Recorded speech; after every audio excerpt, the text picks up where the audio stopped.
Mama Massa Nangamo Franck, les grands combattants, Bakanga Biso Baleva et Baboumai, Patelemera Maman Olive, Kabila Fobakanga, c'est un politique. Banda Babessier avantage, il y a ministre économie. Kitisa Biloko, Tilelo ministre économie en salle. Na UDPS to Batou, Balingarande Koloba vérité te. Ngana za mutu oyo. Qui se kende atianga pona lobila les bateaux bazo sa malam. Fils mukoko tomonye na Katanga. Akumisa na wesh oyo, mon gouverneur à Katanga oyo fatia longoli. Biso na IDP c'est la pyramide qui a vexé. Merci de vous savoir si nombreux et coachés et branchés, connectés sur Vision Plus Télévision. Mesdames et messieurs, bienvenue sur Vision Plus Télévision. Et plaisir Eza Makasi, ya koye bake. Bozali boso na biso pona Rolanda biso par rapport à l'émission to proposer la rabino to salé la rabino vraiment les lots robeta masolo oyo eza actualité na République démocratique du Congo et tozoyo ka mwana mboka Franck Diongo azoluka a tourné les dos na président Félix Tshisekedi. Pourquoi Zolinga a tourné les dos? Qu'est-ce qui n'a pas marché? Qu'est-ce qui n'a pas tourné? Boye bango tout autour il y a émission na biso et puis ezana mandamo ezana nyabande komoko ba déposer plainte contre moi na mboka Joseph Kabila que ce pays a mega ko saisir na dossier na ye et trobet appelle solo na kati émission trobet masolo oyo mususu ezali ya politique ya RDC mais priorité na biso eza ba sujet auto meki ko bandela bino ne bandeli lelo toza bongo na ndeko na biso oyo Mikolo yo biso to yebi azalaka na IDPS Blaise Lumu mais ces derniers temps to comprendre casquette na été Gentini a sombié to azalaka na IDPS to comprendre te Blaise Lumu mbote les grands journalistes na sepeli minko benga ngana plateau na esalinga bien nde na bandine bandeli émission na biso oza toujours IDPS to okomipe parce que babi Gentini azo zwabino le roi ba pion ya dame azo beta rabino bwe balobi kuna assemblée provinciale azana batumo be dynamique ngobila yo pe ba bendi yo kota Gentini tozaka IDPS non Gentini aza membre ya Union Sacrée tellement ngapé naza membre ya Union Sacrée naza mwana Etienne Kiseke na UDPS eloko na ina loba na UDPS to batu Balingarande Koloba vérité te. Ngana za mutu oyo Kisekedi atianga pona lobila nde bato bazo sa malam. Ndeti Gentini ngobila azo sa malam fona kumisa permettre au loba boete azo sa malam azo sala ngo to sala ngana na Kinshasa so to bimi na coin awa to interroger bato na éviter ceux qui sur le 100% il y a sondage tout ça na coin ceux qui besoin ta 5% il y a bateau ba oloba mambo yo zoloba wana au moins que mambo oloba na c'est que peuple congolais moi yebi qui une opération Bopeto et joui tout étendu à capitale bazo sali la king Bopeto na banzi ngana yo to la la mais Gentini la la raté. Je comprends, Gentini a travaillé jusqu'à 1h du matin, 4h du matin côté. Mais quand on est bisoboy, batba loba biloba loba. Ngai naza attaque naza sentinelle de la République, ange du temple à IDPS, n'a qu'à soutenir Gentini Tina Souka. Pourquoi? Nathalie parcours naye na Kimbuta, Gentini a danger. Semble que pendant tamboli bokuti bopeto comme ko en plaire nango il faut to attendre maboko pour kende liboso partout na banzi tang na zoya boy pona kota na plateau na yo omoni ba mama bazo kombola ba musu bazo bongisa ba terrasse ça veut dire que bopeto mais non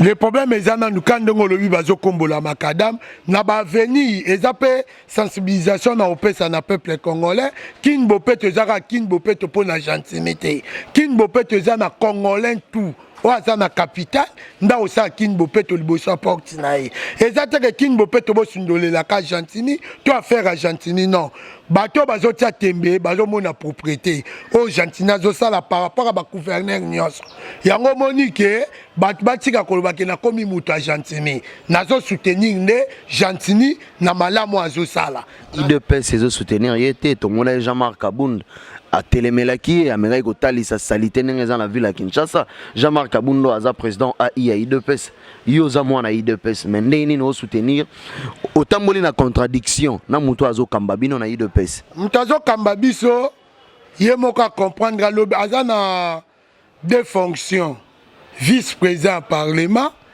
président AI ya UDPS kotanga alobeli makambo wana alobeli yango en tant que qui alobeli yango en tant que vice-président ya parlement alobeli yango en tant que président AI ya UDPS pas biloko wana koya kolobela yango na UDPS te po bato bacomprendre Gentini azopesa bagene misala na par rapport opération King Bopeto ONG ba sous-traitance wana ba ONG ba masola ba ONG to yoki yango trop eza bana ba ONG ya bana ba ONG ya bandeko na ye ba ONG ba camarade na ye to yoki masolo yango te na biboye il paraît ba ONG wana nyonso eza na ba ONG moko donc to mona pe na ba evre mususu to mona kana mambo ya kokomba mabama kadam mpona nini ONG eza pona bandeko te ONG ezali pona tous les Congolais ont sali opération a sali mamoune à ONG. Au moins babiloko ozoloba eza ba armée ba Jean-Marc Kabundi ba betaki. Ba Jean-Marc Kabundi na ba député wana tangu ba beti ba armée na bango ba yaki ne po ba zo bambonga ba ONG wana. Mais tozomona bravo na ba tous les députés nationaux oyo monaki wana. Ba chibanda na Jean-Marc Kabundi ba komisa basi ndaye po zo mbonga ba ONG. Tangu 2 millions koti na hôtel de ville. Tiana mutu na yo ba député monaki national wana Elia Kishasa ba ke ko luka Gentini ngobila po ba ebise ke basi na biso bazana ba ONG tellement Gentini aboyango moni ba propagande mabe ba osapona Gentini mais c'est un coup de pied dans l'eau nga naza membre ya UDPS naza membre ya Union Sacrée nazo soutenir non Jean-Marc Kabou ayaki pona 2 millions papa nga na expliquer yo soko se mabe nga na bankita. Non, l'obéla, tant que président Nazongi, biso na IDP c'est la pyramide renversée. Base c'est l'icolo, ba cadre ba nasi. On se comprend. Comment on a noté? Ba pime la fils mukoko kota na temple kuna kota na siège kuna pyramide renversée on totika la on a noté. Non, ce qui ba pime la fils mukoko akota kuna fils mukoko abunga kinzela na explique ko ponga na zaka na fils mukoko abunga kinzela fils mukoko akome kolia bambonga katumbi ame kolia bambonga lisanga bonga ngo zo batanga rasoi ame kolia bambongo ya bato s'il vous plaît retirez nanu waneza mafinga retirez waneza mafinga to permettre te au fin à Moutou, na plateau, s'il vous plaît, retirez nanu, retirez et puis tu continuez. Ouais, Nabi Boy, n'a pas retiré le konini, s'il vous plaît, na opposition. Ils ont quitté côté, qu'au fin à Moutou, attends, bon, retirez en gros. Retirez en gros pour continuer na élégance. Retirer. On a expliqué bon on a retiré. Na retiré parole na po yem ta foncé. Mais na lo baboli sanga bon nga tozaka na opposition. C'est rappeur ba ya kapo bazwa ba ye banana ba fayulu. Mais lisanga bon nga ba osala réunion ya lali otanga soyi. Wana ko finga. Eza ko finga te. Na zo expliquer ndebat. Ne fils mukoko poni. Le fils mukoko tomonye na Katanga. Akumisa Noël oyo mominant gouverneur Katanga oyo Fatia Longoli azo bebisa réputation Union Sacrée ba Longoli l'office mko on comprend que mutu oyo azo soutenir toujours ba anti-valeur yé moko pe anti-valeur tina ne na UDPS ezate mais ngai nazo soutenir Gentini na ba œuvre ne nanu na liana Gentini boete na mona kanyaka Gentini musozo luka pe couloir non couloir na oluka. Non, Luka couloir, pendant Luka couloir, pendant Koutana Gentini, papa sanga likolo na se. Non, na so talande travail na ye. Ko sunga so ki Gentini biate, moi na so défendre nga zo eloko na boyate. Et anti-valeur te, Gentini za na Union Sacrée. On se comprend. Pendant biso idée, il y a Union Sacrée Moutaya na ngweza Gentini. Pour expliquer aussi que Azobet il s'appelle président ba poto même président na Zan Loti les autres tonga maté Si les Lausanne trop, bah image ezali. Et là, Kolobi, on est très important pour nous oyebisayo Zando, mbonga Zando zana banque. Si ko ba ingénieur bazo linga baya, pour na baya ko sala ngo ba français. Si ko ba ingénieur en tant coronavirus eye, ndo moni stopaki. Mais en sûr kende bat ba komo zo ba vaccin, mamba Zando kala mingi te. Et banda nango. Merci beaucoup Toko Tasiko na sujet na biso à l'ordre du jour. IDPS parti présidentiel Mambo ezoleka na IDPS Franck Diongo azoko kalisu ko cautionner en oti à comité na niveau il y a retourne bino les dos. Qu'est-ce qui ne marche pas? Franck Diongo azamako ya ba ténor ya opposition ti a commis na niveau ya ko lemba bino ya ko baye bino eza par rapport ya mambo azomona azotala ke parti oyo tant Sphinx azalaki Sphinx au pouvoir akondimate mamoto omona lelo yo rien ne marche batukutu ya FCC baomi kozwa souffle baomi koloba Kabila zonga. Qu'est-ce qui ne marche pas? Franck Diongo akomi lemba bino et là on a le premièrement na Franck Diongo te bien azamuta Katumbi. Franck Diongo na ba propos na banzi ke à l'époque tango Jama Kabout abandaki ko take Moïse Katumbi na banzi boka ki réaction ya Franck Diongo soko tali na ba internet o mona Franck Diongo akenda obeta bale na Moïse Katumbi na Katanga biso bakenda ko beta ba bale na bango wana na ba oui ya makolo na ba cop na bango nga na ete pona take Franck Diongo pona ki ba propos na ete bino IDPS musana bino wana ko taxer batu ko bimisa batu na postiro bazana ngoti biso na UDPS eza parti ya peuple ya monde entier soki olongo na UDPS o trahir ou bien ozobundisa siona yebango za contre peuple. Franck Diongo malgré tout na yoki na ba propos na ete na koluka pe na yoka ye aloba menga pa na nga na omona nini Franck Diongo alongwa union sacrée azala na union sacrée c'est un coup de pied dans l'eau. Pourquoi dans le Bibongo? Franck Diongo a un poids politique. Franck Diongo, association n'a ABT armée, n'a pas expliqué yo. Franck Diongo va pas en apporter. Franck Diongo va pas en apporter. Oh, ce qui n'a tiqué loko eleka, batu ba yebi Franck Diongo. Franck Diongo va pas en apporter. Toket, kokangama na prison do poids politique. Yo fingi Kabila salu eloule joyeux boma yobi poids politique. Non. Poids politique, ça veut dire quoi? Non, place Sphinx à l'oba, oui.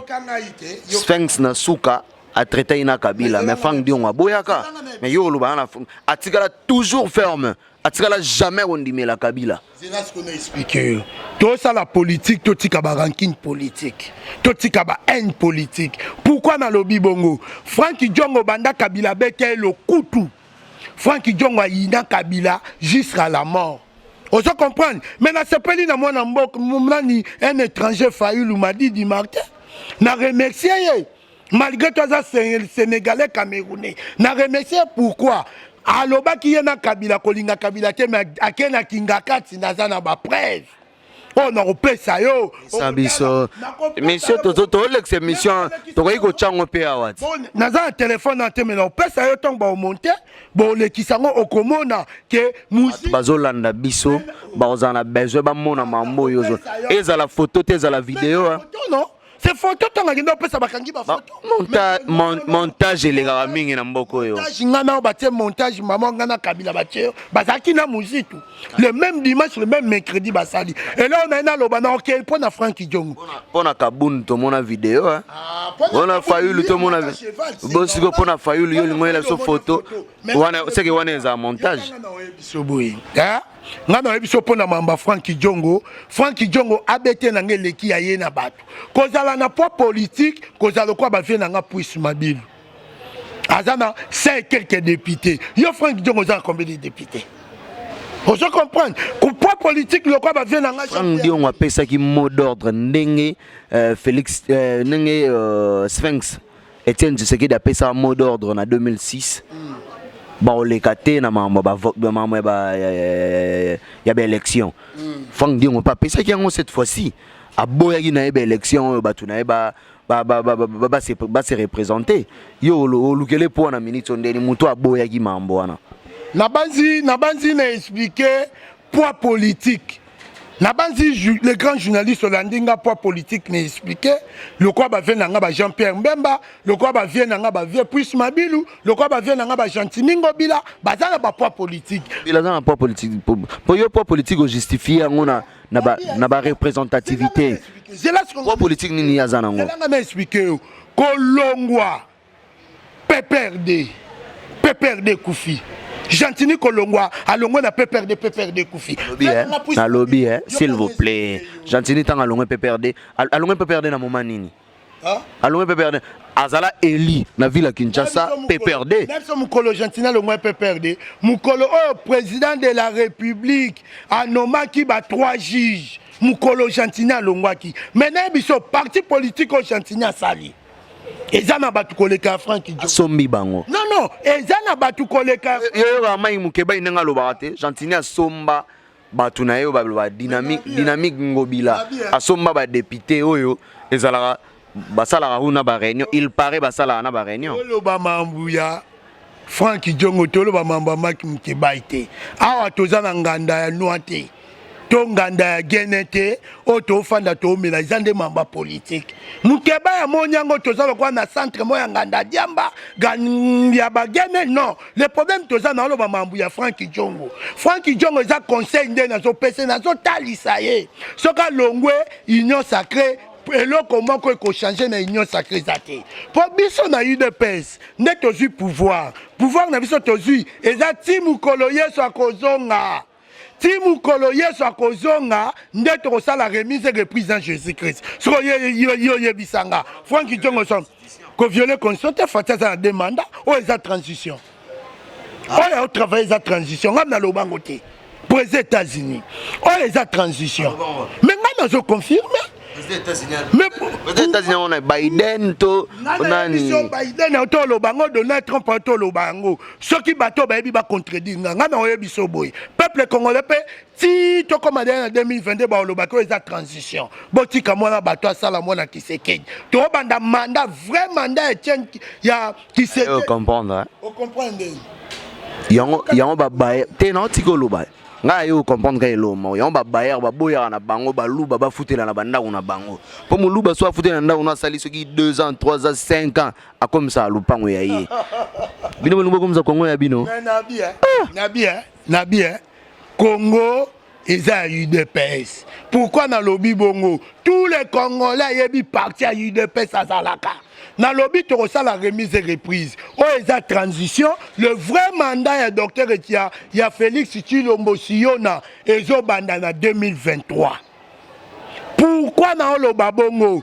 Franck Diongo azana kacha oyeba botika mission nzamba Franck Diongo nenga otika bino bongo na 2023 ezala problème soka tiki bino na 2023 Franck Diongo asangani na Fayulu asangani susuna azaki na bangoti aki na bango boyaki machine à vote Franck Diongo abimi prison aye pona tika flair na mémoire de docteur to bengana ye on comprend qui c'est que de okele ma côté na union sacrée le problème est anine Franck Diongo na opesa conseil attaque vienanga soki okolongwa union sacrée yebaka mort politique no okotikalaka jamais kobima ministre ndo lobake nga na vie na nga na okomaka ministre te mokomo luka ministre lelo yango nga na yebi soki bon toke yango nga na biso vient na Franck Diongo tika politique iko et a mystique IDPS ndem teza en politique machine à politique ko risque na yote na 2023 to ta vice ministre po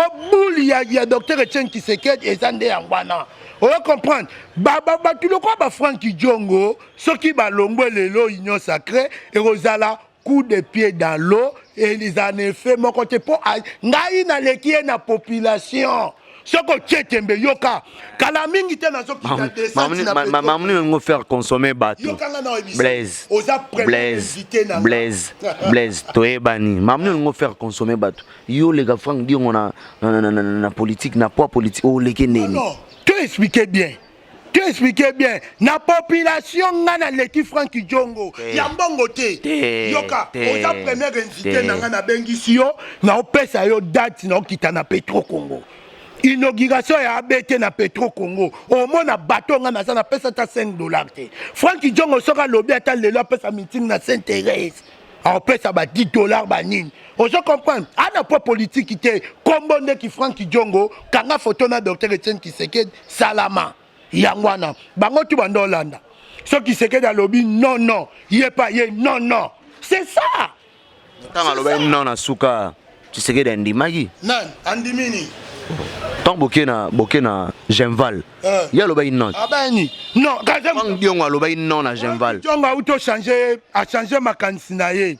soka aloba ki non étallié biso tonga to komisa bango tina suka ba père wana tu na ba fay Fayulu c'est un étranger to komisa tina suka to ba makanisi na bango a porter plainte sur l'accès fournir ba preuve mambozo loba mais c'est là te na présenter Tshilombo Tshisekedi Maman Marx Tshisekedi le père Odaya Bobo Sanaga Félix aloba ke non origine ya bakoko na eza na Angola non parce que na biso wana na nuté ne wana tene ni bino mo diembela ma pona batu mususu oh az étranger na yebiso Fayulu oza journaliste na peso devoir lelo banda ko fouiller tata Fayulu noko Fayulu leka Fayulu ayebite tata na moko na zo tatone kombo na Fayulu c'est un étranger yango tolobi bo c'est penga bimi sai ba photo papa Fayulu na maman Fayulu hein mais muto yo zo lukelanga makambo émission yelengi presse penga so tali c'est un tout fait rwandais presse penga abanda sa commerce ambisa okauka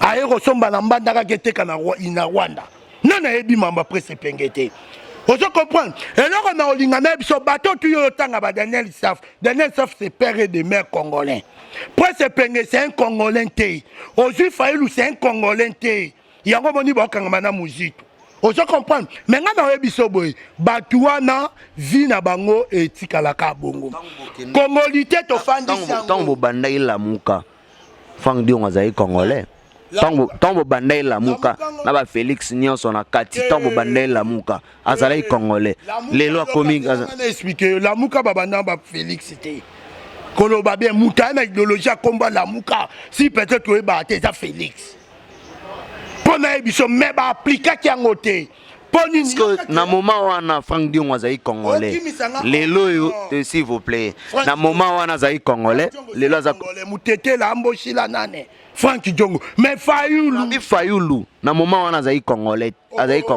sikoyo comme il devait se poser na accusation moko mais non ba accusation te to yebani ndeyo zana oyepa nango yebi ke oaza de père et de mère maman na ebo tata nebo mukoko maman nebo malgré toi ça traite maman nebo tata nebo mais Fayulu maman na tata ne nani bazate tala moto sala politique moko o batu ba comprendre et lo ni to sala Fayulu atiki mboka ne Cameroun na Sénégal ay kombriye biso tala degré général Kasongo ozui passe à nord oyo état de droit yé ya Fayulu abengi ba policier ba responsable ba congolais ba bololé un étranger abengi ba congolais ba bololé mais état de droit faisoi tango état de droit kanga Fayulu bolobi ke Tshisekedi mutakangi Fayulu ndebo ko semso ma mpaka mere ozo comprendre ba biloko biso tozo loba toza alobi be lo mon bon président oya président lobi te o comprendre ngo o comprendre na bakisika ka tozo loba mamo te pemino bokangi ka bololé côté qu'on a tellement boye bike bogo loba te parce que bango na bango ba ko se kutoyer ba yebanaki tanga lobi eloko wana kuna bo kipete bokangami ka na bololé na directeur technique na ba baxer sota 5 minutes pour m'expliquer bien moni Fayulu ata fingi Félix Tshilombo akotikala jamais ko PC gaz bakanga e pa lo bangaza Nelson Mandela mais là on a joué ça Fayulu ko lingaka ko comparer yo na docteur Etienne Tshisekedi te Blaise Lumunto Kennedy na suka. Pour terminer, on prend le dossier de Joseph Kabila.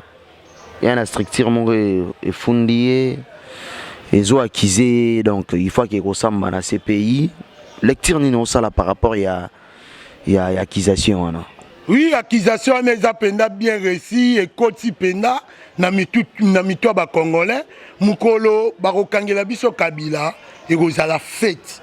Pourquoi Kabila sali babi et belé? Pourquoi Kabila c'est un assassin? Pour nini Bibembe oyo bazwa kino na ndaku ya général Okimisa na Katanga. Cause nango Kabila. Je comprends.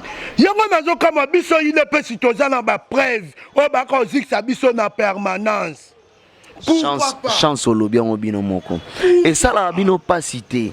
Bozo pesa Kabila ba accusation et bozo loba ba preuve bozo loba wana. Mais yé moko président na bino a qui paraté. Et dérange à bino té. Président biso Jean-Marc Kaboun.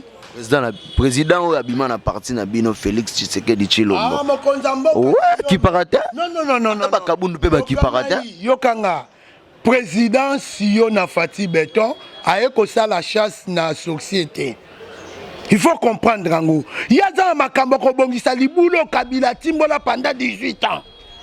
Peuple congolais s'est retrouvé. Il y a un problème que Bissonde Siko ba Jean-Marc Kabunda, Bongise Kabuya mwana buta, bato Siko nde ba ko luka ko ta phase.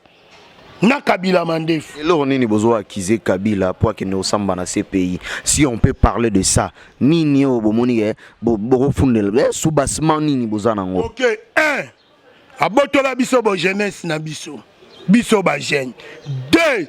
Kabila aboma ba combattant na permanence. 4. Kabila boma Rossi Chimanga. 5. Kabila boma ba député ba Shibeya. Kabila ndenga zana yiba mbongo ya mboka un étranger. Makamazana ba makambo ebele. Nga Kabila kanga ngai kota sele. Apesa ordre batu banga ba honnête na mupende. Bakomisanga na défaut tilelo na hémorroïde si la raté pour na Kabila. On se comprend. Nga nazo expliquer yo. Kabila Kabila boma masa na ngamo Frank. Les grands combattants bakanga biso ba levaye ba boumaye. Pa telemelara maman Olive. Tolo bango te toza bankite. Kabila fo bakanga ye.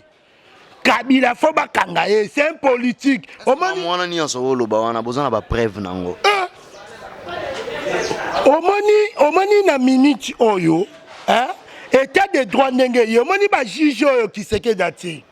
Bazo bate, tout ça na ba preuve na parti na biso. Cour de cassation ti lelo ba prêter serment te bazo sala te. Cour de cassation faut comprendre ezaki ba manœuvre ya FCC. Mais na minute oyo kala mingi te omoni ba juge musu ba olo. Na bosali union sacrée 4 soki 5 mois yango yo ba juge wana bozo betela tolo bazo sala te ba noma bango ba prêter serment te. Juge yango bon yo lingi ba juge yango ba sande. Ba juge bazo landela malembe oyebi ke Chef de l'État ils ont en vigueur de la nomination. Bon, état de droit ngoyo zoloba, olingi état de droit ngo sa mandeni. Boza pe ba journaliste. Botambola ka boyebi, bolingi état de droit ngo sa mandeni. Ba juge ba nommé ba au travail. Et alors quoi net boni bo commissaire président Fati Baton magique. 5 ans ba moko social kolia ba congolais ma mbutu mboke comme États-Unis. Non. Cheval de bataille nabino. Le peuple d'abord. Le peuple d'abord mais ba rodame. Biso tout au souffrir na yo sera kolaka na kolaka. Social nga na assuré tito comme en 2022 mambuana abu pia. Ya social. Oyebi ke ministre économie wana. Aza orienté. Banda ba pesier avantage. Ya ministre économie. Kitisa biloko ti lelo ministre économie ensemble. Hein? Ministre osa le côté. Ministre économie azosa le côté. Yangonga nazo biso boye. Te kala mingi te ti 2023 yemoko siona ti 2022 pardon siona bino mona ngo Philadelphie hein. Nino. Bomona mboko lo wa Philadelphie. To bomona ngo l'église. Bo pesaka foi tozelaka. Non. Il est pas tant aussi pouvoir peuple azoze la kolia komela. Mais faut que la siko libulu ni na munene obiso foto kunda. Tout ça l'ité papa. On peut se faire mon remerciement. Tant que bosali baso de mouton, libulu ezalaki te. Tant que bosali chile zelu mbongo yibami, libulu ezalaki te.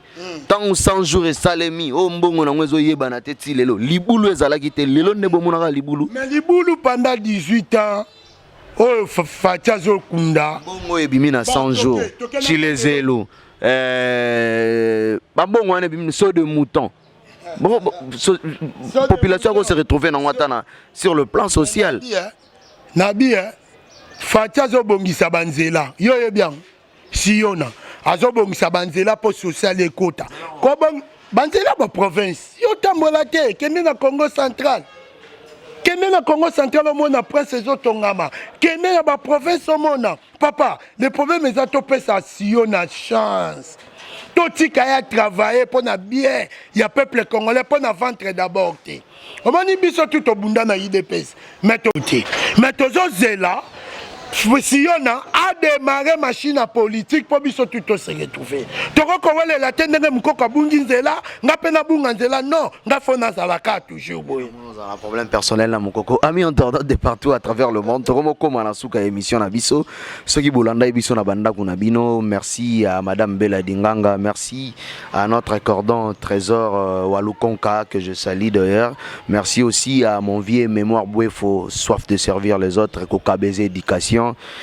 Donc mémoire Bouefo Kitoko vraiment là où tu es. Merci aussi à mon ami Patrick Lungamou Kendi, le grand pétrolier. Yepena côté wana sans calcul, les grands pétroliers. Donc mon ami Patrick Lungamou Kendi Kitoko. Merci aussi à Maman ML Pembez Option. Pembez Option.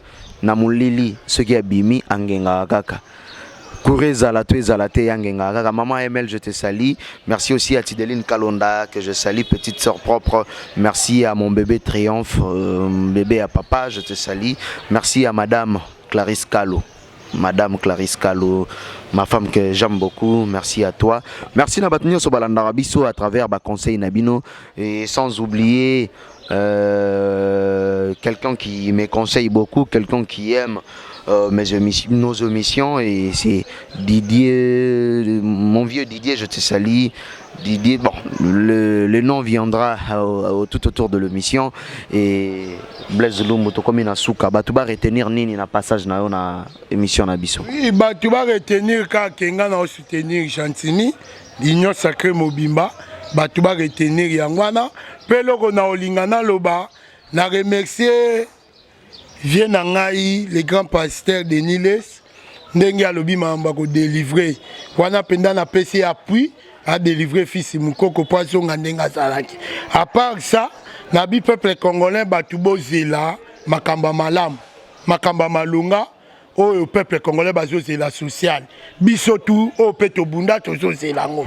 Na banzi na ba ministre tout ya warion, to remona changement na état de droit.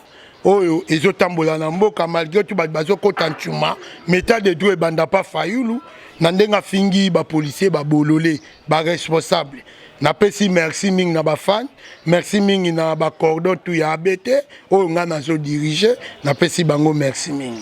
Merci à Didier Louata là où tu es. Didier Louata, je suis vraiment de cœur avec toi, mes sincères condoléances d'avoir perdu votre maman, Didier Louata, avec toute la famille Louata.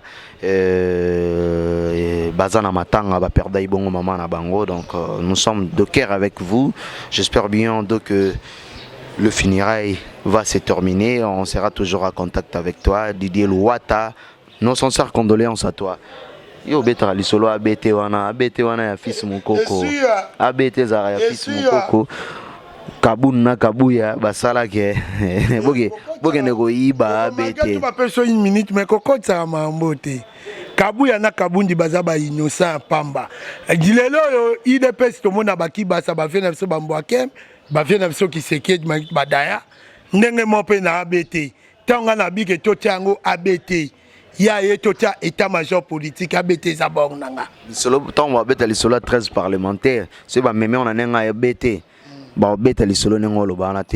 Tonton Aziz Tanda, super tonton, je te salue. Merci aussi à Joël Nganza, mon ami. Serge Louzolo, nouveau papa, papa de Peniel, je te salue aussi. Sans oublier mon ami Cédric Tandei, de tout le temps. Exaucé mon vous dit le grand caméraman. Yem ta filmar ba image suis bo mona plateau elengi suis bozo mona à tout moment. Bah, image na Vision Plus Télévision, c'est grâce à Exaucé mon vous dit. En tout cas, quant à moi, je tiens à vous dire merci. Je ne sais pas s'il y a quelque chose à rajouter pour terminer avec vous. Deuxième émission pour merci beaucoup. Tokutani Mbalasima na Sije Moussousou. Quant à moi, je tiens à vous dire merci. Continuez toujours à nous faire confiance. Vous ne serez jamais en dessus. Ciao.